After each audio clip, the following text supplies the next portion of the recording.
super handling all-wheel drive. Welcome back, I'm Tedward, and welcome to the 2022 Acura RDX A-Spec Advanced.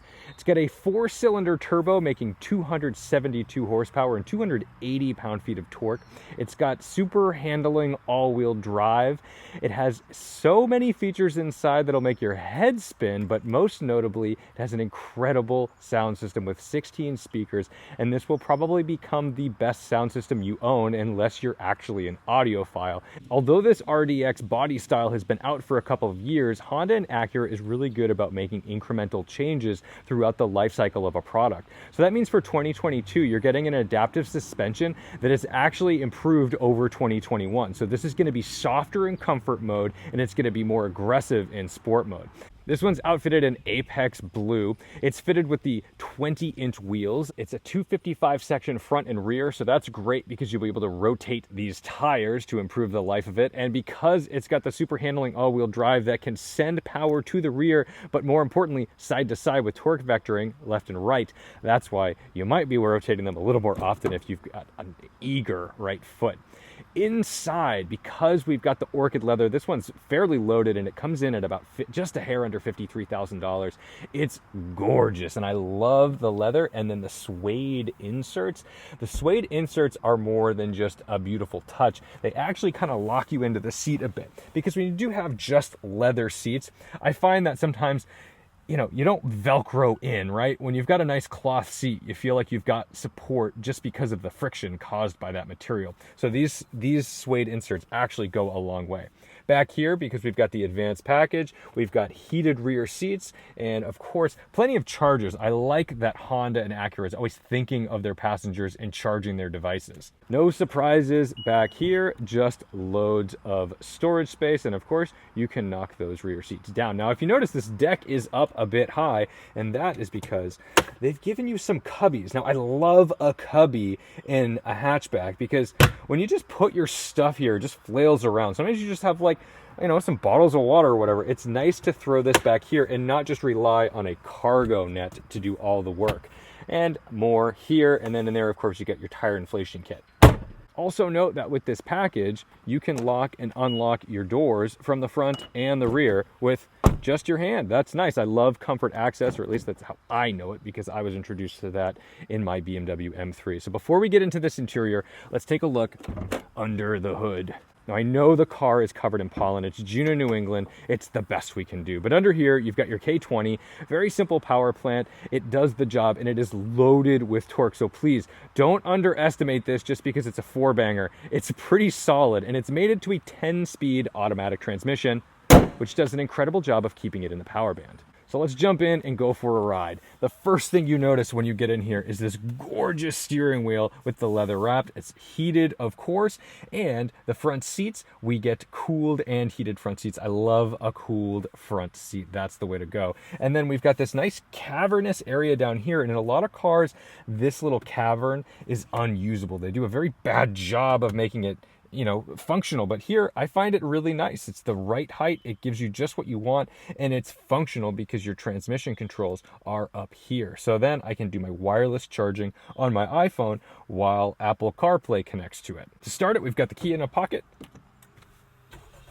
and we're ready to go. But before we get started, I'm excited to be working with Omaze to offer you a chance to win a Superformance Cobra, all while supporting a great cause, the Petersen Automotive Museum. Go to omaze.com/Tedward to enter for your chance to win. I know that if I won this Superformance Cobra, it would be the star of all my local cars and coffees. But more importantly, it would be an incredible drive on the track. It's got a 7.3-liter Ford V8 with 600 horsepower, mated to a 5-speed manual transmission. This is the real deal, guys. Enter for your chance to win the classic styling of a Shelby Cobra with the modern brutality of this powertrain. But even more importantly, the donations support the Petersen Auto Museum. While the exhibits at the Petersen Automotive Museum never disappoint, it's also a steward of automotive history and a progressive center for automotive research for the future of the automobile. So for your chance to win a Superformance Cobra, go to omaze.com/Tedward and enter now. Donations support the amazing work of the Petersen Automotive Museum. So it sounds like I've been praising everything, and there's a lot to praise in the RDX, but there are a few things that drive me absolutely bonkers about this car. Here is the beginning. This little pad right here is how we control our Apple CarPlay and all the things we're doing. This really drives me nuts because I have to actually scroll with like a touchpad, like on a Dell laptop or something. No advertising there. It's just, I was thinking of a non-Apple product because this isn't like a great touchpad. It's an okay touchpad, and that's what I think about when I think of like Dell or IBM. I hope we move away from this, but I understand why it's necessary because the screen is so far away that if it were a touch screen, it would probably be distracting. I just find this to be even more cumbersome and dangerous to use than my phone. Now, I think when most normal people jump into a car for the first time, they either like it or hate it. There's like this instant intuition of like, oh, this is crazy. And I do think that it's pretty bold of Acura to use their center stack as they do.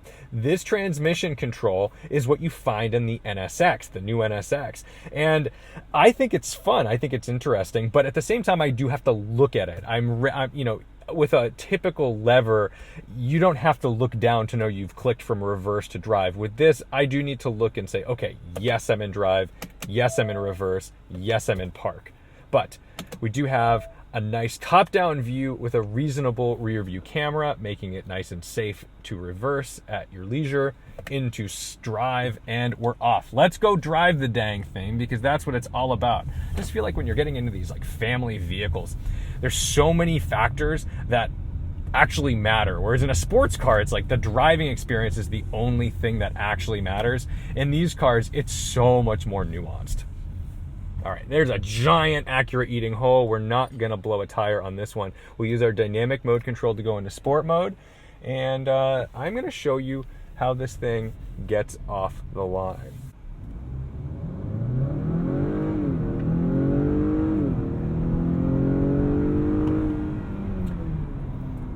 It is not going to wow you for a 0 to 60, but this is potent. This is plenty. And me, coming from my 2022 Honda Civic Si, which I've just purchased, that is a lot more power. Even though this weighs near about 4,000 pounds, it's still far more powerful than my sporty Civic. And it's got all-wheel drive that can torque vector and do all of the things. So, you know, when push comes to shove, I bet this heavier crossover SUV thing is faster than my Honda Civic Si.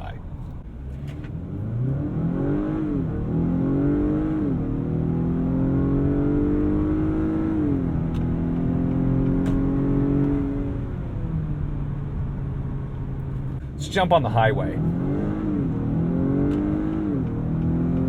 Super handling, all-wheel drive. It's amazing how it's putting that power down in the outside wheel. I can just stay in the throttle, and I'm gonna have to back off because this guy's in the right lane. By all means, totally fine. But that's the thing, is this thing can take a corner. It's really impressive. Okay, so we're out on the highway. Nice and quiet. I'll even turn down the HVAC system a little bit just so you're not misled by the vents that are keeping me cool. I've got my cooled seats, so that's doing the trick here. I'm gonna put my cruise control on. We've got adaptive cruise control. Of course, everything has adaptive cruise control these days. Not a big deal, but we also can have it steer itself with our lane keep assist. Honda's lane keep assist is pretty good. It's not great, it's not fantastic, but it's pretty good. And I find it to be very useful in my Honda Civic Si, especially when I'm tired, especially when I'm just, you know, if I'm multitasking and I'm saying like, I'm not texting, I'm just like opening a bottle of water or something while I'm on a long road trip. I do find that to be like a nice little safety net. I do find that to be valuable. So while it's not like a fully self-driving car, it does a very good job of doing what I wanted to do and keeping me safe along the way. All right, we'll jump off. Actually, you know what? We'll go a little further. Just go wide open throttle through 80 miles an hour. I mean, like I said, it's not crazy potent. It's not going to knock your socks off in a straight line, but it is plenty fast for the average user. And if you're a good driver, you're going to make the most of this power because of this all-wheel drive system and because of the advanced suspension. That's what I'm saying. Like, good drivers don't need a ton of power. Like some of the greatest drivers I know on a racetrack, like they've spent their lives in Miata race cars or like S2000s. And when you get on a racetrack with somebody who knows how to carry speed and use momentum, I'll tell you what, it's way more impressive than jumping in a 600 horsepower Camaro ZL1 and just watching them slow down too much for every corner. All right. Big mirrors. I love a big mirror. They look chunky. They look, I don't know, maybe that's not like the style you're after, but like, you know, a big mirror is pretty useful, pretty valuable to me because I don't want to hit anybody changing lanes.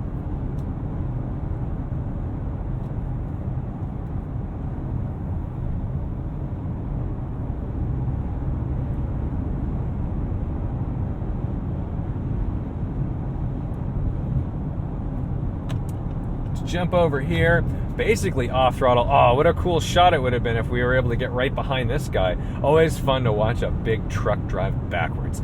I love a big rig wrecker. This is what we need in our lives. But what we don't need is left lane hogs. This is pretty wicked. Sorry I'm interrupting this, but oh, look at this wheel. It's all bent up. He definitely had a whoopsie. Not great, not great.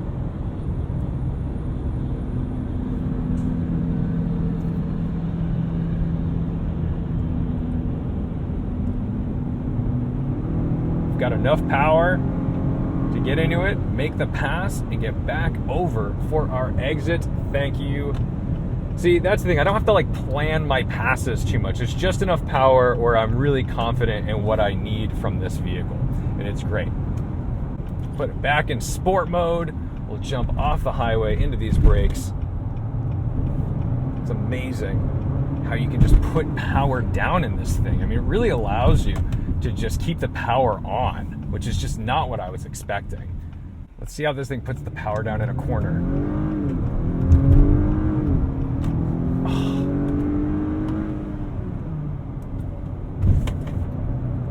It's amazing. It pretty much dials out the understeer, and it's really balanced. This chassis is very neutral. I mean, the tail comes around a little bit, but because it can torque vector, all right, kiddo, I don't need all that. We'll go back to comfort mode. Getting a little enthusiastic over here, bud. Because it can shift the power right to left, it means you can just stay in that throttle, and it kind of dials out the understeer and oversteer. I mean, more importantly to me is it's dialing out the understeer. Sure, we get a little bit of tire squeal. We're on an all-season tire in a 4,000-pound vehicle, but I am just so impressed with the way you can really bury the throttle, and it sorts things out in such a natural way. So out here on the highway, I've got this nice, beautiful steering wheel. I like the flat bottom because it gives me the opportunity to do this on a long drive. I have a tendency to do that. All right, guys, 9 and 3, 9 and 3.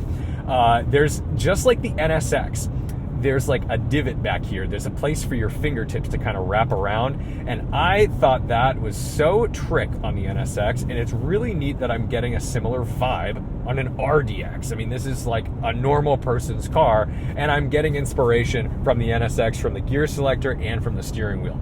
Very cool, very comfortable. I also find that the steering is really comfortable for long drives. This is nice. I mean, I've seen articles written where they say the steering's a bit numb.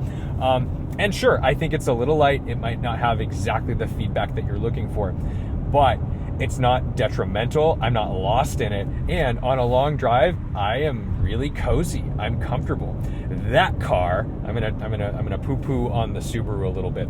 I really dislike Subaru steering. I think it's too fast. I think it's too jittery. Like, this damping right here allows me to make really comfortable course corrections on a highway in my lane and not feel like if I'm not completely on it, like white knuckling the thing, I'm gonna just like jut into the other lane. It's really weird. Sorry to neg on the Subaru, but I just find this to be a really nice balance.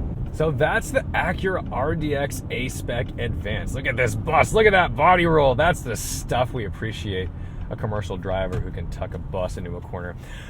Look, to me, I'm not usually the guy who's in the market for a crossover, so it's a little difficult to wow me in this department.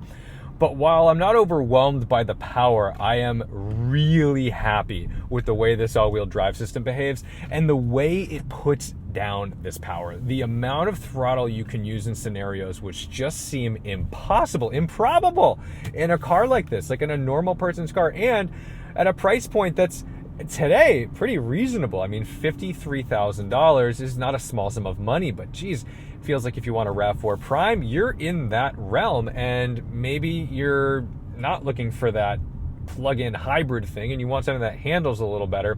This will do the trick. This is going to be a lot of fun. So thank you guys so much for watching, liking, commenting, and subscribing. Don't forget to respect the drive, and I'll see you in the next one.